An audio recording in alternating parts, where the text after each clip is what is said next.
देखिए बच्चों, अब हम चैप्टर नंबर 2 पढ़ेंगे मैथ में, 12th के मैथ में त्रिकोणमिति, प्रतिलोम त्रिकोणमितीय फलन, इनवर्स ट्रिग्नोमेट्रिक फंक्शन।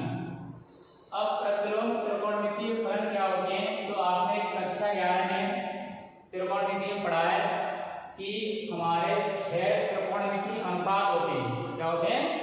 6 त्रिकोणमितीय अनुपात होते हैं। तो 6 क्या होते हैं? साइन थीटा, कॉस थीटा और tan theta, cot theta, sec theta और नंबर 6 कोसेक थीटा। ये 6 त्रिकोणमितीय अनुपात होते हैं। अब देखिए प्रतिलोम त्रिकोणमितीय फलन क्या होता है। जैसे मान लें इनके बराबर कोई मान दे रखा है, x दे रखा है, ये मान लिया, साइन थीटा बराबर x दे रखा है, कॉस थीटा बराबर ये मान लिए, सबके ये मान दे रखे हैं इनके। तो प्रतिलोम त्रिकोणमितीय फलन होगा कि हमें यहां से ये पूछे कि बताइए यहां से थीटा का मान क्या होगा। ये पूछता है कि यहां से थीटा का मान क्या होगा, तो आप यहां से थीटा का मान साइन इनवर्स x ले लेंगे। साइन इनवर्स यानी कि प्रतिलोम त्रिकोणमितीय फलन हो जाएगा साइन का ये थीटा बराबर साइन इनवर्स x। ऐसे ही यहां हो जाएगा cos इनवर्स x, ऐसे यहां पर हो जाएगा tan इनवर्स x, ऐसे यहां पर हो जाएगा cot इनवर्स x, ऐसे यहां पर हो जाएगा sec इनवर्स x, ऐसे यहां पर हो जाएगा cosec इनवर्स x। अब ये थीटा बराबर लिखा है sin इनवर्स x। ये sin इनवर्स x यही त्रिकोणमितीय फलन है। थीटा बराबर sin इनवर्स x, ये sin का, ये cos का है, tan का, इस तरीके से ये क्या होते हैं? प्रतिलोम त्रिकोणमितीय फलन बोलते हैं इनको, इनवर्स ट्रिग्नोमेट्रिक फंक्शन बोलते हैं इनको। इसको क्या बोलेंगे? इनवर्स बोलते हैं इनको इंग्लिश में, इस तरीके से। अब यहाँ पर एक चीज और समझना बहुत आवश्यक होता है। जैसे ये लिखा है साइन इनवर्स x, आप इसको ऐसे नहीं ले सकते, साइन x की पावर माइनस a, ऐसे नहीं ले सकते इसको ना, इसको ऐसे करके इस तरीके से नहीं ले सकते हैं। और दूसरी बात ना, इसको 1/sin x ले सकते हैं ना, ऐसे करके ले सकते हैं। ये आपको ध्यान रखना है, ऐसे सभी को नहीं ले सकते, ये इनवर्स केवल यहाँ पर होता है। और ये ध्यान रखना होता है कि साइन इनवर्स x ये पूरा एक ही होता है। ऐसा नहीं कि साइन इनवर्स अलग होता है x अलग होता है, नहीं, ऐसा नहीं होता है। तो आपको ये ध्यान रखना होगा। अब देखिए ये इसका इनवर्स होता है, उसके बाद में इसमें पूछता है इस तरीके से, पहली प्रश्नावली में पढ़ेंगे इसे हम क्रम वाइज क्रम इसको कराएंगे। तो पहली प्रश्नावली के लिए थोड़ा बेसिक जान ले रहे हैं कि पहली प्रश्नावली में वो पूछ रहा है इन त्रिकोणमितीय फलन दे रखे हैं, प्रतिलोम त्रिकोणमितीय फलन दे रखे हैं, उनके मुख्य मान पूछ रहा है। क्या पूछ रहा है? मुख्य मान। तो मुख्य मान किसे कहते हैं? तो इसके लिए एक सीरीज सारणी है जो आपको याद रखनी है। इसी सारणी से मुख्य मान निकालेंगे। अब कैसे निकालेंगे? देखिए कि किस प्रकार होगा कि फलन, ये सारणी है। अब इस सारणी को आपको याद रखना है मुख्य मान निकालने के लिए। ये फलन है, प्रतिलोम त्रिकोणमितीय फलन दे रखे हैं, ये इनके प्रांत हैं, जो मान होते हैं मान दे रखे हैं, और ये इसके पर्सन को मुख्य शाखा या मुख्य मान भी बोलते हैं। अब देखिए sine inverse x, sine inverse x में इस y का जो मान होगा, साइन x का जो मान होगा वो -1 और 1 इस रेंज में होगा। और मैं आपको इसका मतलब समझा दूं कि इसका मतलब क्या है। बड़ा पोस्टर लगा हुआ है, -1 और 1 लिखा हुआ है। इसका मतलब ये होगा कि साइन इनवर्स x जो आपका फलन है, इसका जो मान होगा, उसका प्रांत होगा, वो प्रांत क्या होगा? -1 हो सकता है, 1 हो सकता है, इसके बीच का, बीच में संख्या है -1 और 1 के बीच में संख्या आएंगी, वो संख्या हो सकती है सकता है, एक भी हो सकता है। ये बड़ा क्वेश्चन लगा हुआ है तो यदि यहाँ पर छोटा क्वेश्चन लगा होता, मान के चलो यहाँ पर इस तरीके से ये छोटे वाला क्वेश्चन लगा होता, तो इसका मतलब क्या होता, इसका मतलब ये होता इसमें -1 और 1 के बीच की संख्या होगी, ना कि -1 और 1, ये नहीं होगी। अब बड़ा क्वेश्चन आ जाए तो वो संख्या भी आती है, उनके बीच वाली संख्या भी हो जाती है। तो आपको ध्यान रखना है इनका प्रांत -1 और 1, -1 हो सकता है, 1 हो सकता है प्लस का, और इनके -1 और 1 के बीच की जितनी भी संख्याएं हो सकती है प्रांत में, इसका मतलब ये होगा। अब परसर मुक्तिमान या मुक्ति शाखा, ये क्या होगा, इसमें जो x इस कोण का जो मान होगा, इसका कोण का जो मान होगा, इसका sin x में इसका जो मुख्य मान जो आएगा वो क्या होगा, कोण में ये होगा -π/2 और π/2 के रेंज का होगा, यानी कि माइनस के π/2 हो सकता है, π/2 होगा हो सकता है, और इनके बीच के जितने मान होंगे वो हो सकते हैं। ऐसे ही इसमें cos इनवर्स में इसी के तरीके से इसका प्रांत -1 हो सकता है, इनके बीच के हो सकते हैं, और इसमें मुख्य मान में परसर में 0 हो सकता है, पाई हो सकता है, और 0 और पाई के बीच में जितने भी कोण आएंगे वो हो सकते हैं मुख्य मान में। ऐसे tan इनवर्स x में प्रांत सभी रियल नंबर होंगे, क्या होंगे, सभी रियल नंबर वास्तविक संख्या हो सकती है, और इसका जो मुख्य मान जो होगा -π/2 और π/2 इन दोनों के बीच का होगा। इसमें छोटा क्वेश्चन लगा हुआ है, इसमें -π/2 नहीं होगा ना π/2 होगा, इनके बीच में जितने भी कोण आएंगे वो हो सकते हैं, ठीक है।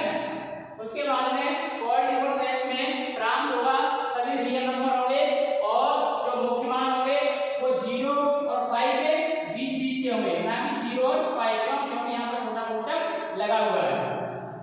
उसके बाद में sec इनवर्स x में सभी रियल नंबर होंगे, और कौन से रियल नंबर को छोड़ करके -1 और 1 के बीच वाले जितने भी रियल नंबर आएंगे उनको छोड़ करके सभी रियल नंबर होंगे। तो यहाँ पर ये माइनस लगा हुआ है, इसका मतलब ये -1 और 1 के बीच में जितने भी रियल नंबर आएंगे उनको छोड़ करके बाकी सभी रियल नंबर होंगे, और इसका जो मुख्य मान होगा वो क्या होगा, 0 हो सकता है, पाई हो सकता है, इनके बीच में जितने भी मान होंगे वो हो सकते हैं एक π/2 को छोड़ करके, क्योंकि π/2 को इसमें से हटा दिया गया है।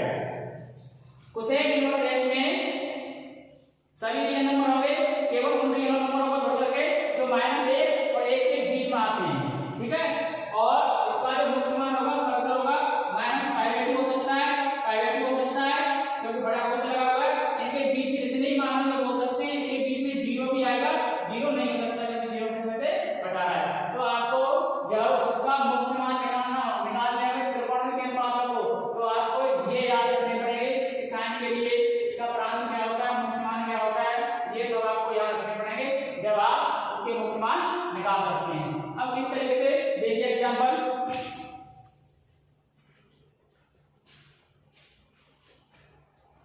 देखिए किस प्रकार,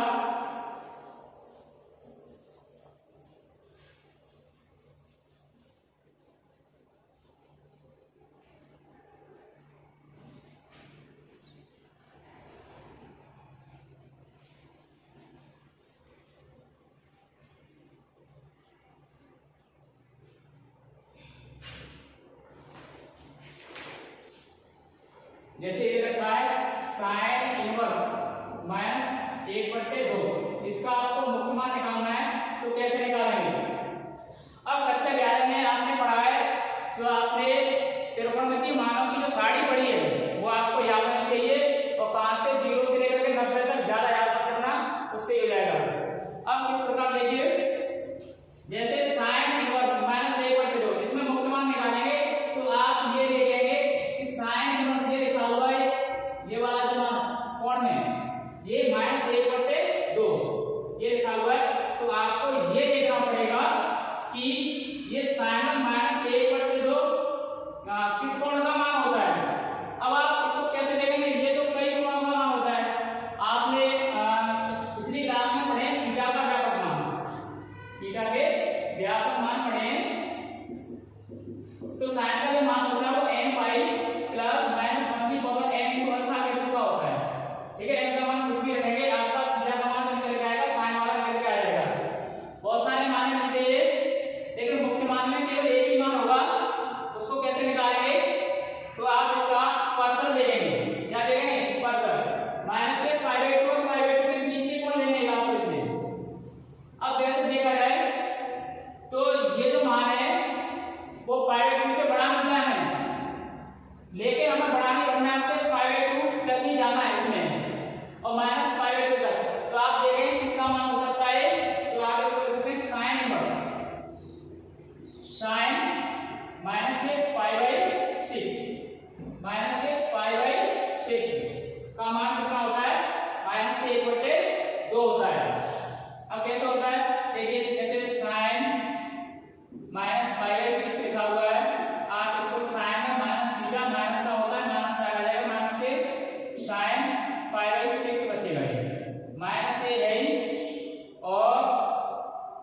उसके बाद में साइन पाई बाई 6, साइन इसका मान 1/2 होता है, तो माइनस 1/2 की जगह क्या लिखते हैं आप लोग, साइन माइनस के पाई बाई 6। आपको ये ध्यान रखना है इसी जो पल्सर दे रखा है उसी के अकॉर्डिंग लिखना है इसको, नहीं तो गलत हो जाएगा। तो हमने उसी के अकॉर्डिंग लिखा है इसको। अब देखिए ये ऐसे करके कट जाता है तो कितना बचेगा, माइनस के पाई बाई 6, ये इसका मुख्य मान हो जाएगा। ठीक है, ये आपको ध्यान रखना है। जैसे ये लिखा है साइन, बता दूं मैं आपको कि साइन इनवर्स साइन x, इसकी वैल्यू x होगी। ऐसे दूसरी बात cos इनवर्स cos x, इसकी वैल्यू भी x होगी। ये हट जाते हैं, दर्शाते नहीं, ऐसे कट जाते हैं लेकिन दर्शाते नहीं है, चाहे तो दर्शा भी सकते हैं, कोई दिक्कत नहीं है। tan इनवर्स tan x, इसकी वैल्यू x होती है। ऐसे number 4 cot inverse cot x, इसकी वैल्यू भी होती है। Number 5 sec inverse sec x, इसकी वैल्यू एक हो जाएगी इस करके। Number 6 cosec inverse cosec x, इसकी वैल्यू भी x होगी, ऐसे कट कर दिया। ये आपको ध्यान रखना है, हो जाता है। ठीक है, और यहाँ पर विशेष ध्यान ये देना है आपको कि जब आप मुख्य मान निकालें प्रतिलोम त्रिकोणमितीय फलन से, तो आप ये देखेंगे कि सबसे पहले तो आप देखेंगे कौन सा त्रिकोणमितीय फलन है। ये आपका साइन इनवर्स वाला है। कौन सा है, साइन इनवर्स वाला। फिर आप ये देखेंगे इसके कोण में जो मान आ रहा है कौन सा कितना है, माइनस 1/2। फिर आप देखेंगे इसका मुख्य मान कितना है। मुख्य मान किस प्रकार होता है, मुख्य मान होता है माइनस पाई/2 हो सकता है, पाई/2 हो सकता है, इनके बीच की जितनी भी कोण है हो सकते हैं। पाई/2 से आगे नहीं हो सकता, माइनस पाई/2 से पीछे नहीं हो सकता, माइनस के पाई/2 से छोटा नहीं हो सकता और पाई/2 से बड़ा नहीं हो सकता। इनके बीच के हो सकते हैं और ये दोनों मान हो सकते हैं। तो हमने देखा इससे बड़ा मान भी मिलता है, लेकिन बड़ा मान पाई/2 से बड़े मान नहीं मिलते हैं, माइनस 1/2 मिल जाएगा, लेकिन बड़ा मान हमको लेना नहीं है, हमें इसी में लेना है। ठीक है, तो इसमें किसका मिलता है वो, माइनस के पाई बाई 6 का। तो साइन माइनस के पाई बाई 6, इससे ऐसे कट जाएगा, तो कितना आ जाएगा मुख्य मान उसका, माइनस के पाई बाई 6 हो जाएगा इसका मुख्य मान। ओके, अब हम एक्सरसाइज 2.1 पढ़ेंगे, इसी के आधार पर है, केवल ये मुख्य मान आपको याद रखने हैं। ठीक है, अब देखिए 2.1 क्या है। ये पहली प्रश्नावली इसकी 2.1। तो निम्नलिखित के मुख्य मान ज्ञात कीजिए। इसमें सवाल दे रखे हैं, हाँ 10 सवाल हैं, बस 11 हो गए हैं। कितने सवाल है इसमें, 10 सवाल हैं। अब देखिए ये लिखा है साइन इनवर्स माइनस 1/2, ये मैंने आपको भी करा दिया है। दूसरा देखिए इसका सेकंड, ये लिखा है cos इनवर्स √3/2, इसका मुख्य मान आपको निकालना है।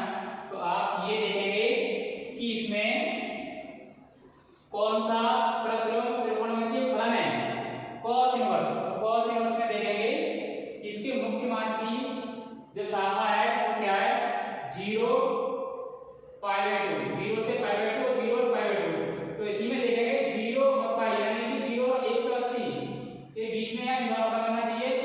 तो कितने का मान होता है, ये √3/2, उसके अकॉर्डिंग cos इनवर्स cos, ये जो मान होगा ये आपका पाई/6 का होगा, इसका होता है पाई/6 का।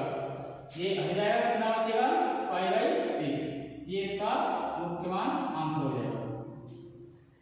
ऐसे आपको तीसरा करना है, 14 करना है, उसी के अनुसार 5वां करना है, 6वां करना है, ये समान है, ये आपको ऐसे ही करना है। ऐसे ही 9 है, आपको नहीं आया हमको पूछ सकते हैं कमेंट में। ठीक है, अब मैं आपको अगले सवाल करता हूं। देखिए निम्नलिखित के मान ज्ञात कीजिए। सवाल नंबर 11 और 12 इसी प्रश्नावली का। मैं आपको 11वां सवाल करा दे रहा हूं और 12वां सवाल आपको स्वयं करना है इसी के अनुसार। तो देखिए 11वां सवाल, ये लिखा है tan inverse 1 plus cos inverse -1/2 plus sine inverse -1/2। ध्यान से देखेंगे, इसमें 3 त्रिकोणमितीय अनुपात को जोड़ करके उसका मान निकलवा रहा है। मुख्य मान कितने होंगे, मान निकालें तिरस्कार प्लस तिरस्कार प्लस तिरस्कार। अब tan इनवर्स में देखेंगे कि इसकी मुख्य मान शाखा क्या है, tan इनवर्स ये मुख्य मान शाखा ये आपकी -π/2 और π/2 के बीच के जितने मान होंगे वो लिखे जाएंगे।